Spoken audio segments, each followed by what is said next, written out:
In the sweltering summer of 1518, the town of Strasbourg, nestled in the Alsace region of the Holy Roman Empire, found itself in the grip of a bizarre and terrifying phenomenon, a dancing plague.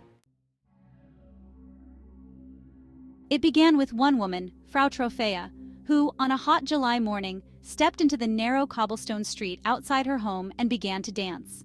There was no music to guide her movements, no festival to celebrate, just the relentless, uncontrollable need to dance.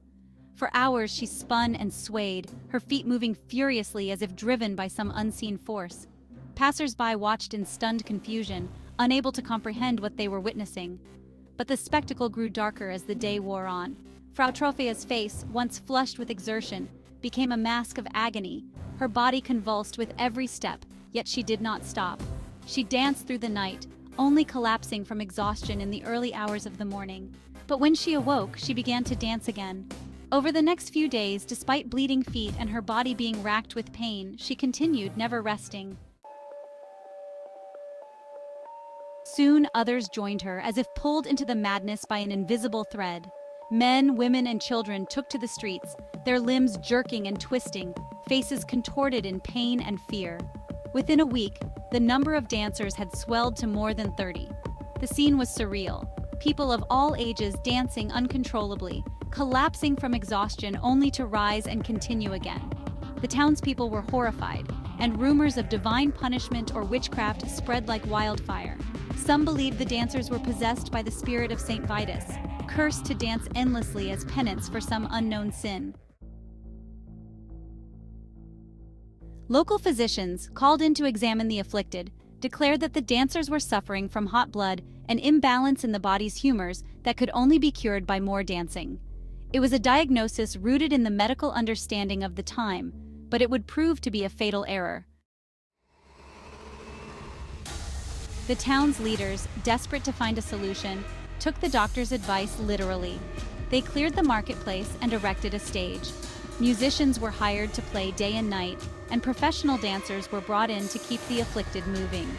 It was thought that if they danced hard enough, they would sweat out the fever that possessed them.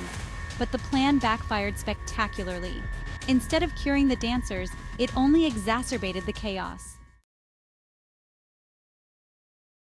The number of participants swelled to hundreds, their movements growing more frantic and uncoordinated. The town square became a scene of utter pandemonium. People danced until their bodies gave out, collapsing in spasms, some suffering from heart attacks or strokes. It was not uncommon to see dancers being carried away, their bodies limp and lifeless, only to have new participants take their place. As the days turned into weeks, the townspeople were gripped by fear and confusion. No one could understand why this was happening.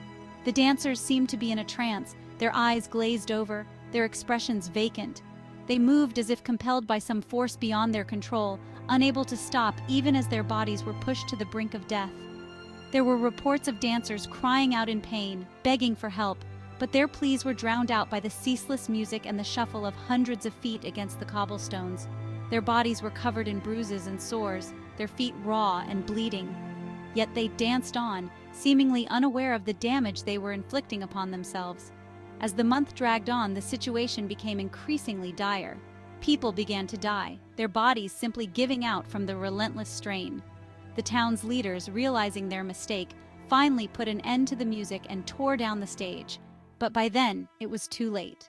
The dancing had spread to other parts of the city, and even to neighboring towns. Desperate to break the spell, the authorities decided to take the dancers to a shrine dedicated to Saint Vitus in the nearby town of Saverne. It was believed that the saint, known for his association with convulsions and epilepsy, would be able to release them from their curse. The dancers, many of them now weak and emaciated, were loaded onto carts and taken on a grueling pilgrimage across the countryside. Upon reaching the shrine, they were given red shoes, blessed with holy water, and made to circle the statue of Saint Vitus.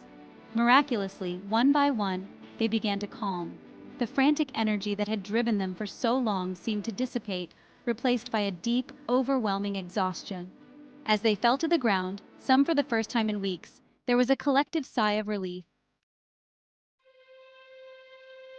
Gradually, the dancing plague faded, but the scars it left on Strasbourg were deep and lasting. Over the course of the epidemic, an estimated 400 people were afflicted, and many died from heart attacks, strokes, or sheer exhaustion. The town was left reeling, struggling to comprehend what had happened. For centuries, the true cause of the dancing plague of 1518 has remained a mystery. Some historians have suggested it was a case of mass hysteria, triggered by the extreme hardships faced by the people of Strasbourg, including famine, disease, and social unrest. The theory of ergotism, caused by a psychoactive fungus found in moldy rye bread, is another possible explanation.